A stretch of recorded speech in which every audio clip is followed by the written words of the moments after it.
Terus di Mata Najwa, topik kita malam ini melawan arus. Saya undang untuk bergabung di meja ini Direktur Eksekutif Carta Politika, pengamat politik Yunarto Wijaya. Selamat malam, Toto. Malam. Terima kasih sudah hadir di Mata Najwa. Sama-sama. Saya mengundang 3 politisi, 3 politikus yang... Mbak Lelo, Anda mengistilahkan Mbak Lelo, yang berbeda, yang mengambil sikap yang berbeda dengan keputusan partainya. Kalau kita ambil newsbacknya kemarin, kampanye Pilpres dan pemilihan presiden. Saya ingin minta Anda menilai secara jujur, mana yang Mbak Lelo? Karena memang Anda nilai ini idealisme, mana yang memang ya karena alasan-alasan lain, popularitas mungkin. Begini, pertama harus dilihat Mbak Lelo ini sebagai sesuatu yang positif atau negatif terlebih dahulu. Saya harus mengatakan secara ekstrim. Kalau Ahok tidak Mbak Lelo, kita tidak akan pernah melihat seorang anggota Komisi 2 dari Partai Golkar yang dengan berani membuat gebrakan transparansi setiap 1 tahun membuka laporan keuangan. Kalau Ahok juga tidak Mbak Lelo, kita tidak memiliki wakil gubernur yang dalam tanda kutip istilah dia ya, gila seperti dia begitu. Dan Ahok sampai sekarang nggak pernah dipecat dari Golkar. Nah, ini pribadi kalau ini. Tapi begini. Jadi bisa positif, bisa negatif. Ya, artinya kalau dalam konteks ini, Mbak Lelo bahwa mereka melenceng dari apa yang sudah digariskan oleh partai itu ya. Ketiga-tiga saya pikir Mbak Lelo. Tinggal kita bedakan Mbak Lelo yang berdasarkan idealisme itu kan Mbak Lelo dari sistem yang mereka sudah anggap melenceng. Nah, tinggal dibuktikan apakah partainya pada saat pengambilan keputusan kalau konteksnya Pilpres itu dianggap melenceng atau tidak.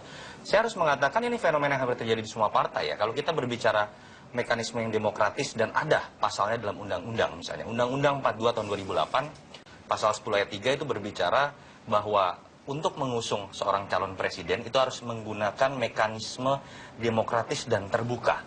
Saya ingin klarifikasi. Ada tidak keputusan mekanisme yang tadi disebutkan, yang demokratis untuk menentukan pilihan politik yang kemudian Anda ingkari begitu?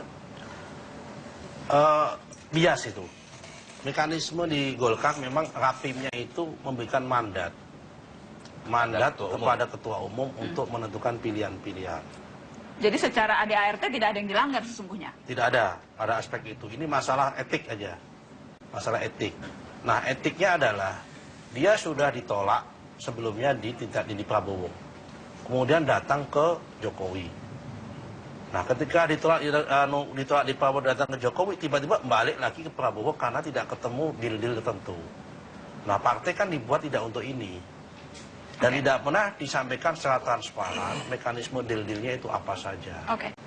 Dan apakah itu kepentingan makro nasional ataukah kepentingan mikro. Jadi kalau kita bahas dari segi mekanisme itu sudah ada argumennya. Kalau kita bicara Gerindra misalnya, tadi saya katakan lebih ekstrim lagi kalau kita berbicara Partai Golkar misalnya kita mengkritik, kalau Partai Golkar kita mengkritik bagaimana partai yang sedemikian kuat kaderisasinya ini seakan-akan menjadi partai ARB. Kalau kita 5 tahun terakhir paling kuat personalisasi seorang ketua umum karena ingin naik jadi presiden dari awal begitu ya, yang baru pernah terjadi pada Partai Golkar. Kalau Gerindra, kalau kita bicara dalam konteks yang sama ya, menurut saya lebih mengerikan lagi. Konteks misalnya memilih calon presiden. Pada tahun 2009 pun, tanpa kita ingin melihat proses pemilihan calon presiden, kita sudah pasti tahu bahwa Prabowo akan menjadi satu-satunya calon tunggal presiden. Saya klarifikasi ke Anda, Mas Haris. Mekanisme itu memang tidak pernah ada. Ketika tadi Anda bilang bahkan rapat pun tidak ada, itu memang menggambarkan keputusan-keputusan penting sama sekali tidak pernah ada proses yang demokratis yang diambil, atau seperti apa? Pak Prabowo dihasilkan dalam Kongres Luar Biasa 17 Maret 2013. Jadi memang dia diusulkan dan dikukuhkan menjadi calon presiden tunggal dari Partai Gerindra. Itu memang ada mekanismenya dalam Kongres Luar Biasa. Tetapi waktu itu kita semua menganggap Pak Prabowo adalah calon presiden terbaik yang kita anggap, sehingga kita harus mendorong dan mendukung dia menjadi calon presiden. Kita tidak tahu bahwa pada saat itu ada Jokowi. Dan kita menganggap saat itu ketika tidak ada Jokowi ya Pak Prabowo yang terbaik. Dan setelah misalnya PDI Perjuangan mengusulkan Jokowi, ya kita harus melihat realita lapangan. Seperti yang tadi disampaikan oleh Pak Nusron, bahwa kita harus mendengar suara rakyat. Rakyat menginginkan Jokowi. Dan itu yang membuat kita seharusnya mendukung Pak Jokowi. Bukan hanya sekedar putusan Kongres Luar Biasa.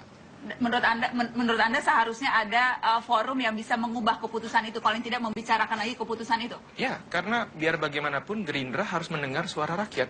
Rakyat menginginkan Jokowi, dan itu sudah terbukti dalam pemilu 2014 ini. Yang hanya selisihnya 7 juta sesungguhnya. Jadi ada argumen yang mengatakan, ya boleh saja ada yang menginginkan, tapi 40 sekian % lagi menginginkan Prabowo Subianto. Oh iya, tapi yang jelas kita lihat hasil akhirnya. finalnya Pak Jokowi yang menang. Oke. Kalau Demokrat, bagaimana menilai Ruhut Sitompul di antara para yang